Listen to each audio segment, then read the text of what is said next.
일어나서 그만 떨어져서 죽게 되었습니다. 그때 그들과 함께 있었던 남교 선교 회원들은 안타까워하면서 한편으로는 이런 말을 하기 시작했다고 합니다. 이제 그분이 돌아가셨으니 교회가 부흥하게 되었고, 얼마나 그분이 교회를 힘들게 했으면 그런 말까지 나오는 것이 되었을까요? 실제로 그분이 돌아가고 난 다음에 1년 만에 그 교회가 2배나 되는 붐이 일어났다고 합니다.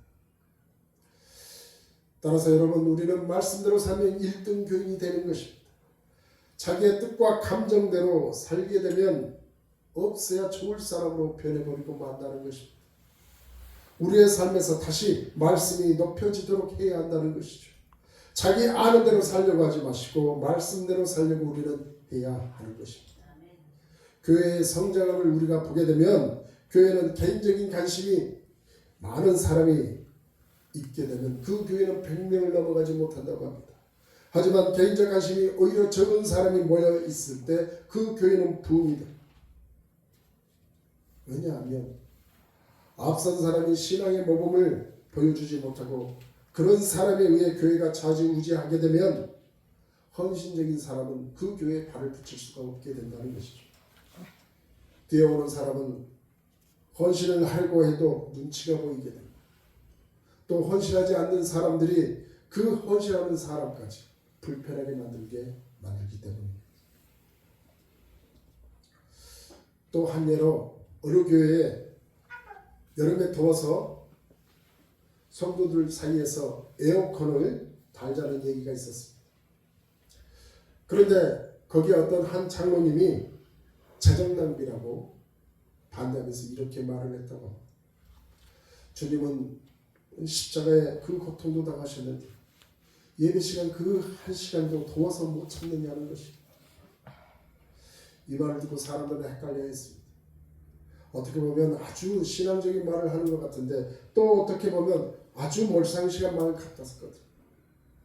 사람들 사이에서 그 장로님에 대한 여러 가지 패러디 험담까지 나오게 되었습니다. 주님은 그렇게 십자가의 고통을 당하셨는데 왜 자신은 움막에서 살지 않고 큰 아파트에 사냐는 것입니다. 주님은 십자가의 고통을 그렇게 당하셨는데 왜 자기 자신은 집과 자동차에 에어컨을 달고 사느냐. 결국 하도 답답해서 한 집사님이 자기 돈으로 에어컨을 달겠다고 했습니다. 그러자 이번에는 그 장로님은 이렇게 얘기합니다. 아니, 집사가 건방지게 함부로 나선다고. 이처럼 자기를 극복하지 못하게 되면 다른 신앙을 할 수 없게 되는 것입니다. 신앙생활이라는 것은 자기 감정을 십자가에 못 박는다는 것입니다. 우리는 자기 감정대로 살지 말고 말씀대로 살아야 하는 것입니다. 외국에 어떤 한 유명한 전도자였던 스미스라는 사람이 있었어요. 그런데 어떤 사람이 찾아와서 그는 이렇게 얘기했습니다. 스미스 씨, 저는 성경을 여러 번 읽었습니다. 그런데 어떠한 영감도 나는 받지를 못했어요. 그러자 스미스는 그 사람에게 이렇게 얘기했습니다. 당신이 성경을 독파하지 말고 성경이 당신을 독파하도록 하게 되면 영감이 당신을 일으키게 할 것입니다. 이처럼 성경이 나를 이끌어가고 말씀이 나를 바꾸도록 우리는 마음의 문을 열고 받아들이게 되면 우리의 심령이 대부흥의 역사가 있게 된다는 것이죠. 두 번째는 회개가 있어야 한다는 것입니다.